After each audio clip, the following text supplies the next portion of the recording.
नमस्कार दोस्तों, आपका एक बार फिर स्वागत है हमारे YouTube चैनल पर। जिससे पहले वाले पार्ट में आपने यह देखा था, राजकुमारी हाथ में चंदन लगाकर उस महिला के गाल पर तमाचा मारते हुए कहा, मेरे घर से निकल जाओ। अब इसके आगे बूढ़ी औरत ने घर लौटकर राजकुमार को सारी बात बताई। महिला की बातें सुनकर राजकुमार चौंक गया।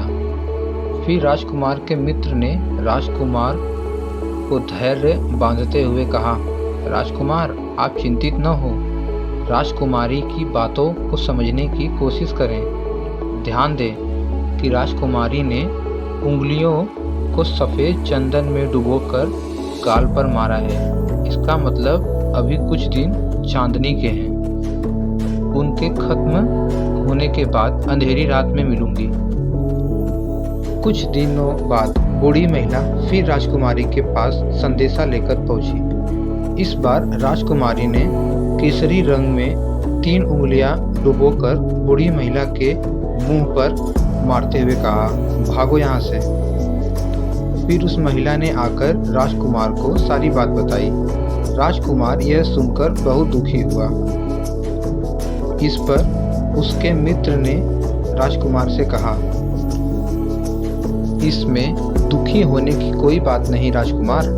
राजकुमारी ने कहा है कि अभी उसकी तबीयत ठीक नहीं है, तो इसलिए 3 दिन और रुक जाओ। 3 दिन बाद वो बूढ़ी महिला फिर राजकुमारी के पास जा पहुंची। इस बार फिर राजकुमारी ने उस महिला को फटकारा और पश्चिमी खिड़की से बाहर जाने के लिए कहा। वह महिला फिर राजकुमार के पास गई और सारी कहानी सुनाई। तब राजकुमार के मित्र ने राजकुमार को समझाते हुए कहा कि मित्र, राजकुमारी ने आपको उस खिड़की की तरफ बुलाया है। राजकुमार यह सुनते ही खुशी से उछल पड़ा। उसने बूढ़ी महिला के कपड़े पहनकर नारी का वेश धारण किया, इत्र लगाया और हथियार बांधकर राजकुमारी से मिलने चल पड़ा।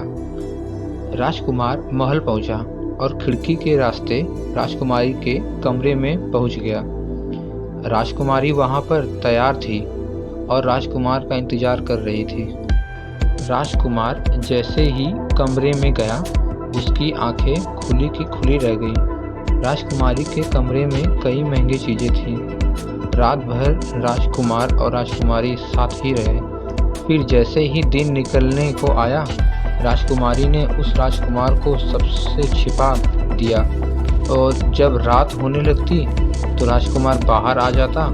इस तरह करते करते कई दिन बीत गए। फिर अचानक राजकुमार को अपने दोस्त की याद आई। राजकुमार को अपने दोस्त की चिंता हुई कि पता नहीं उसका दोस्त कहाँ होगा, कैसा होगा और उसका क्या हाल हुआ होगा।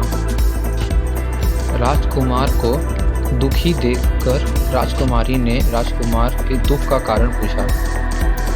उसके बाद राजकुमार ने राजकुमारी को अपने मित्र के बारे में बताया। राजकुमार ने कहा, वह मेरा बहुत अच्छा और चतुर दोस्त है, उसी की वजह से मैं तुमसे मिल पाया हूँ। यह सुनने के बाद राजकुमारी ने राजकुमार को कहा, मैं तुम्हारे दोस्त के लिए स्वादिष्ट भोजन बनवाती हूँ। तुम उसे भोजन कराकर और उसे समझाकर वापस आ जाना। फिर राजकुमार खाना लेकर अपने दोस्त के पास पहुँचा। दोनों मित्र लगभग कई महीनों से नहीं मिले थे। मिलने के बाद राजकुमार ने अपने मित्र को सारी बात बताई।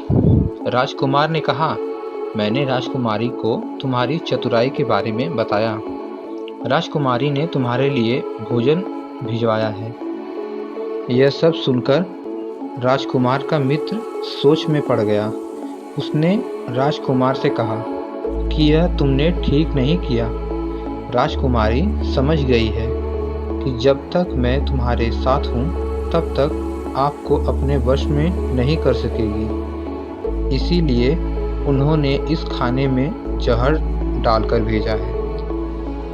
यह कहते ही राजकुमार के मित्र ने उस खाने में से एक लड्डू लेकर सामने बैठे एक कुत्ते को दिया। लड्डू खाते ही कुत्ते की मृत्यु हो गई। यह देखते ही राजकुमार को बहुत बुरा लगा। उसने कहा कि ऐसी औरत से भगवान रक्षा करे। अब मैं उस राजकुमारी के पास नहीं जाऊंगा। राजकुमार के मित्र ने कहा, नहीं, अब कुछ ऐसी तरकीब निकालनी चाहिए जिससे कि हम उसे साथ में अपने घर ले जा सके।